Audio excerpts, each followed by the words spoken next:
प्रिय भक्तजनों, आइए अब सुनते हैं बृहस्पतिवार व्रत की विधि एवं कथा।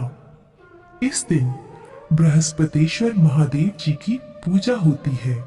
दिन में एक समय ही भोजन करें, पीले वस्त्र धारण करें, पीले पुष्पों को धारण करें। भोजन भी चने की दाल का ही होना चाहिए, नमक नहीं खाना चाहिए। पीले रंग का फूल, चने की दाल, पीले कपड़े तथा पीले चंदन से पूजा करनी चाहिए। पूजन के पश्चात कथा सुननी चाहिए। इस व्रत के करने से बृहस्पति जी अति प्रसन्न होते हैं तथा धन और विद्या का लाभ होता है। स्त्रियों के लिए ये व्रत अति आवश्यक है। इस व्रत में केले का पूजन होता है। कथा। किसी गांव में एक साहूकार रहता था, जिसके घर में अन्न, वस्त्र और धन किसी की कोई कमी नहीं थी, परंतु उसकी स्त्री बहुत ही कृपण थी। किसी भिक्षार्थी को कुछ नहीं देती, सारे दिन घर के कामकाज में लगी रहती। एक समय एक साधु महात्मा बृहस्पतिवार के दिन उसके द्वार पर आए और भिक्षा की याचना की। स्त्री उस समय घर के आंगन को लीप रही थी। इस कारण साधु महाराज से कहने लगी कि महाराज, इस समय तो मैं घर लीप रही हूँ, आपको कुछ नहीं दे सकती, फिर किसी अवकाश के समय आना। साधु महात्मा खाली हाथ चले गए। कुछ दिन के पश्चात वही साधु महाराज आए, उसी तरह भिक्षा मांगी। साहूकारनी उस समय लड़के को खिला रही थी। कहने लगी, महाराज, मैं क्या करूं, अवकाश नहीं है, इसलिए आपको भिक्षा नहीं दे सकती। तीसरी बार महात्मा आए तो उसने उन्हें उसी तरह से टालना चाहा, परंतु महात्मा जी कहने लगे कि यदि तुमको बिल्कुल ही अवकाश हो जाए तो मुझको भिक्षा दोगी? साहूकारनी कहने लगी कि हाँ महाराज, यदि ऐसा हो जाए तो आपकी बड़ी कृपा होगी। साधु महात्मा जी कहने लगे कि अच्छा, मैं एक उपाय बताता हूँ। तुम बृहस्पतिवार को दिन चढ़ने पर उठो और सारे घर में झाड़ू लगाकर कूड़ा एक कोने में जमा कर दो। घर में चौका इत्यादि मत लगाओ। फिर स्नान आदि करके घर वालों से कहो उस दिन सब हजामत अवश्य बनवाए। रसोई बनाकर चूल्हे के पीछे रखा करो, सामने नहीं। सायकाल को अंधेरा होने के बाद दीपक जलाओ तथा बृहस्पतिवार को पीले वस्त्र मत धारण करो, ना पीले रंग की चीजों का भोजन ग्रहण करो। यदि ऐसा करोगी तो तुमको घर का कोई काम नहीं करना पड़ेगा। साहूकारनी ने ऐसा ही किया। बृहस्पतिवार को दिन चढ़े उठी, झाड़ू लगाकर कूड़े को घर में ही जमा कर दिया। पुरुषों ने हजामत बनवाई, भोजन बनवाकर चूल्हे के पीछे रखा। वह सब बृहस्पतिवारों को ऐसा ही करती रही। अब कुछ काल बाद उसके घर में खाने को दाना न रहा। थोड़े दिनों में महात्मा फिर आए और भिक्षा मांगी, परंतु सेठानी ने कहा, महाराज, मेरे घर में खाने को अन्न नहीं है, आपको क्या दे सकती हूँ? तब महात्मा ने कहा कि जब तुम्हारे घर में सब कुछ था तब भी तुम कुछ नहीं देती थी। अब पूरा पूरा अवकाश है, तब भी कुछ नहीं दे रही हो। तुम क्या चाहती हो वह कहो। तब सेठानी ने हाथ जोड़कर प्रार्थना की, महाराज, अब कोई ऐसा उपाय बताओ कि मेरे पहले जैसा धन धान्य हो जाए। अब मैं प्रतिज्ञा करती हूँ कि आप जैसा कहेंगे वैसा ही करूंगी। तब महात्मा जी ने कहा, बृहस्पतिवार को प्रातःकाल उठकर स्नानादि से निवृत्त होकर घर को गौ के गोबर से लीपो तथा घर के पुरुष हजामत न बनवाए।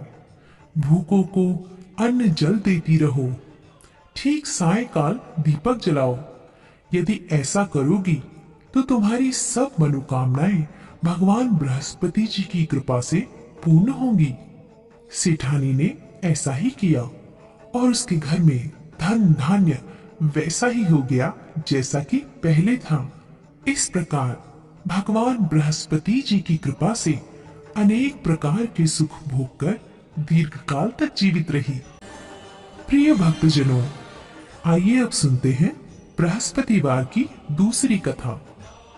एक दिन इंद्र बड़े अहंकार से अपने सिंहासन पर बैठे थे और बहुत से देवता, ऋषि, गंधर्व, किन्नर आदि सभी सभा में उपस्थित थे। जिस समय बृहस्पति जी वहां पर आए तो सबके सब उनके सम्मान के लिए खड़े हो गए, परंतु इंद्र गर्व के मारे खड़ा ना हुआ। यद्यपि वह सदैव उनका आदर किया करता था। बृहस्पति जी अपना अनादर समझते हुए वहां से उठकर चले गए। तब इंद्र को बड़ा शोक हुआ कि देखो, मैंने गुरुजी का अनादर कर दिया, मुझसे बड़ी भारी भूल हो गई। गुरुजी के आशीर्वाद से ही मुझको यह वैभव मिला है। उनके क्रोध से यह सब नष्ट हो जाएगा, इसलिए उनके पास जाकर उनसे क्षमा मांगनी चाहिए, जिससे उनका क्रोध शांत हो जाए और मेरा कल्याण हो। ऐसा विचार कर इंद्र उनके स्थान पर गए। जब बृहस्पति जी ने अपने योग बल से यह जान लिया कि इंद्र क्षमा मांगने के लिए आ रहा है, तब क्रोधवश उनसे भेंट करना उचित ना समझकर अंतर्ध्यान हो गए। जब इंद्र ने बृहस्पति जी को घर पर न देखा, तब निराश होकर लौट आए। जब दैत्यों के राजा वृषवर्मा को यह समाचार विदित हुआ, तो उसने अपने गुरु शुक्राचार्य की आज्ञा से इंद्रपुरी को चारों तरफ से घेर लिया। गुरु की कृपा न होने के कारण देवता हारने व मार खाने लगे।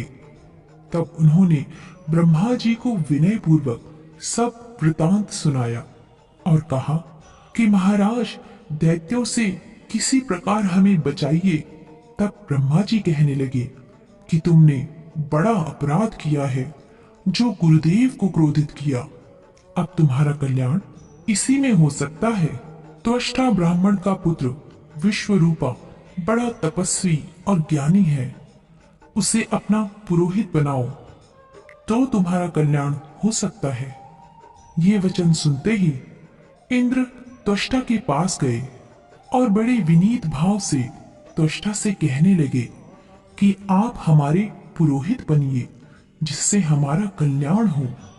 तब त्वष्टा ने उत्तर दिया कि पुरोहित बनने से तपोबल घट जाता है, परंतु तुम बहुत विनती करते हो, इसलिए मेरा पुत्र विश्वरूपा पुरोहित बनकर तुम्हारी रक्षा करेगा।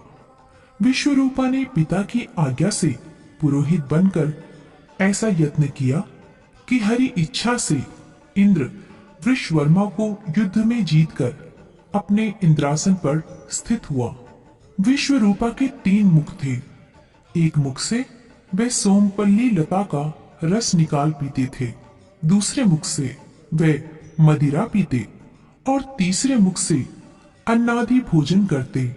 इंद्र ने कुछ दिनों उपरांत कहा कि मैं आपकी कृपा से यज्ञ करना चाहता हूँ।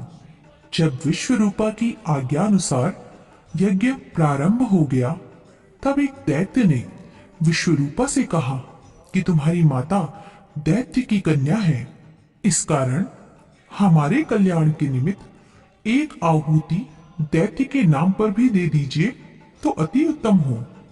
विश्वरूपा उस दैत्य का कहा मानकर आहुति देते समय दैत्य नाम भी धीरे धीरे से लेने लगे। इसी कारण यज्ञ करने से देवताओं का तेज नहीं बढ़ा। इंद्र ने यह वृतांत जानते ही क्रोधित होकर विश्वरूपा के 3 सिर काट डाले। मद्यपान करने से भंवरा, सोमपल्ली पीने से कबूतर और अन्न खाने के मुख से तीतर बना। विश्वरूपा के मरते ही इंद्र का स्वरूप ब्रह्म हत्या के प्रभाव से बदल गया। देवताओं के 1 वर्ष पश्चाताप करने पर भी ब्रह्म हत्या का वह पाप न छूटा, तो सब देवताओं के प्रार्थना करने पर ब्रह्मा जी बृहस्पति जी के सहित वहां गए। उस ब्रह्म हत्या के 4 भाग किए। उनमें से एक भाग पृथ्वी को दिया। इसी कारण कहीं कहीं धरती ऊंची नीची और बीज बोने के लायक भी नहीं होती।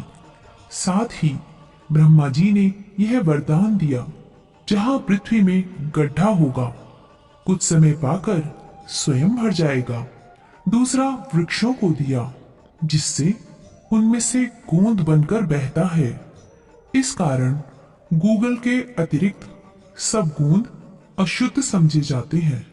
वृक्षों को यह वरदान दिया कि ऊपर से सूख जाने पर जड़ फिर फूट जाती है। तीसरा भाग स्त्रियों को दिया। इसी कारण स्त्रियां हर महीने रजस्वला होकर पहले दिन चांडालनी, दूसरे दिन ब्रह्मघातिनी, तीसरे दिन धोबिन के समान रहकर चौथे दिन शुद्ध होती है और संतान प्राप्ति का उनको वरदान दिया। चौथा भाग जल को दिया, जिससे फेन और सिवाल आदि जल के ऊपर आ जाते हैं।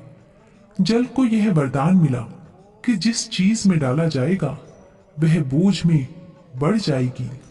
इस प्रकार इंद्र को ब्रह्म हत्या के पाप से मुक्त किया।